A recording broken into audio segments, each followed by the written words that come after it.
You won't believe what the US government is doing to buy Bitcoin and XRP.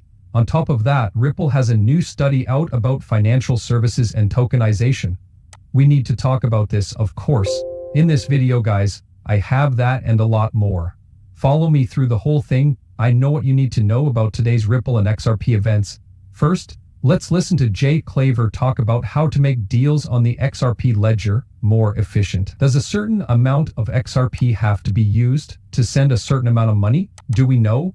It makes more sense for XRP to be expensive. That fee stays the same on the network, and more money can move for less XRP when the price of XRP goes up. As an example, let's say XRP was worth $1 instead of what it is now. It would be worth more than that. To move $1, on the other hand, you'd need 1 million XRP. In this case, David Schwartz is shown. He said, a million XRP can move $1 million. Or if each XRP was worth $1 million, then you only need 1 XRP to move $1 million. This means that as the price of the asset goes up, the network and the asset become much more efficient. It's actually programmed to hit some of its most efficient levels around $10,000 0 cents. That's where I think it will be in the next 48 months, or maybe even less than 24 months. The next 24 months, I don't know for sure when Jake will be released because this clip was taken a while ago. It looks like they just put it out on April 14th, but Jake looks a little younger in this video. I'm not sure if this was last year or not.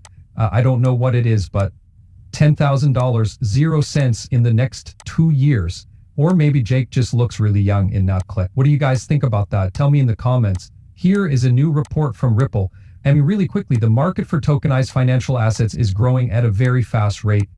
This year, tokenized assets are projected to be worth $6 trillion 0 cents. By 2033, they will be worth almost $19 trillion 0 cents. This is where my thing is. I don't understand this. And maybe you don't either. You're telling me that we'll reach 6 trillion this year in 2025, but it will take another 8 years to get to 19 trillion. What? I don't understand that. A new study written in tokens by Ripple and BCG. We look at how tokenization is going. Let us just talk about these specifics. That's how tokenization of financial assets works. Making tokens brings together traditional and decentralized finance by representing real-world assets as blockchain-based tokens. This gives financial companies access to new sources of liquidity and helps them work more efficiently. The XRP ledger is a real-world asset tokenization tool that makes the most of these benefits for partners and issuers as they move through the 3 stages of tokenization adoption. The stages are Step 1, which is low risk. Adoption. This is when banks and investment firms actively use well-known products as test cases to see if they are ready. They get instant operational benefits. Set up basic structures, such as a place to store digital assets. We already know what Ripple Custody used to be Medicine. Yes, Medico is now known as Ripple Custody. If you didn't know, that's what it is. Blockchain is now giving banks this technology. When banks make their own safe coins, we've talked a lot about this before. Why? Given the high level of risk that comes with that steady coin, it doesn't make sense for many banks to do this on their own. For a bank that isn't really involved in blockchain to come in and make their own blockchain or token on another blockchain doesn't make much sense. And they'll be at risk if something happens to that ticket. As long as they use Ripple for something like custody or to release their own safe coin, Ripple is there in case something goes wrong, right? In the second phase, institutional growth firms often start to tokenize more complicated assets with stricter rules that can also open up more value and gains. Clear rules, more advanced platforms, and a commitment to challenging traditional income streams are needed for momentum to keep going. There's also Step 3. As the phase goes on, the market changes. In this phase, things that aren't usually easy to sell can be turned into tokens, which is a system-level reinvention.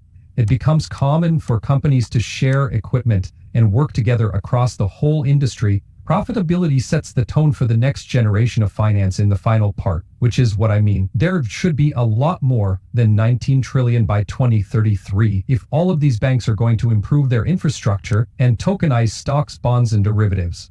You also brought up safe coins. I think that Ripple is using smaller numbers because they don't want to be called out for saying things like, Ripple said 50 trillion. But if you ask Raoul Paul, he will say that he thinks the market will be worth 100 trillion 0 cents by 2033. That's interesting, right? To see what the low or high end of those guesses is. And I'm wondering if we'll really have half of the stocks or a quarter of the stocks on blockchain and the rest on the old system.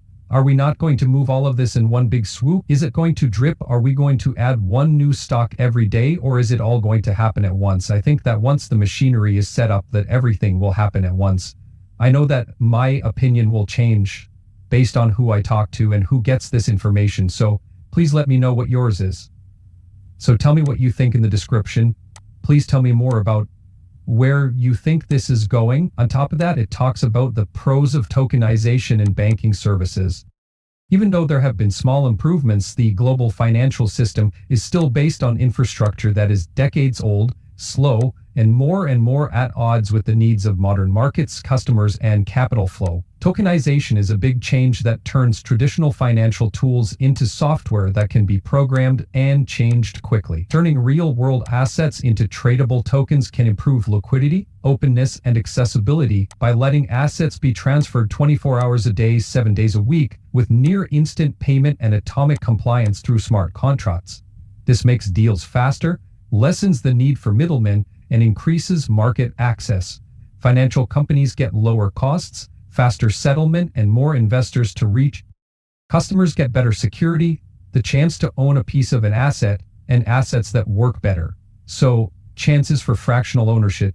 People have never been able to buy 0.1, 0.2, or half before. Could you buy half a stock? I thought it was always either one or nothing, right? You can't own half of a stock, I think. That's what you'll be able to do with tokenization and fractional control, that thing, right? So if you're just starting out, say at age 18 or 19, you don't have a lot of money, but you want to make sure that the money you make goes to your favorite company or something. You want to buy, say, a tenth of an Apple stock share or half of a share. You might be able to do that every time you get paid. There are also chances to own a piece of real estate. Yes? As you read this, picture 20 or 30 or 50 people being able to buy a house instead of just one. That way, some people can't afford to buy their own house and either live in it or rent it out, but they still want to be able to start having real estate. That's a wonderful way to begin. Okay, it also gives some examples of tokenization.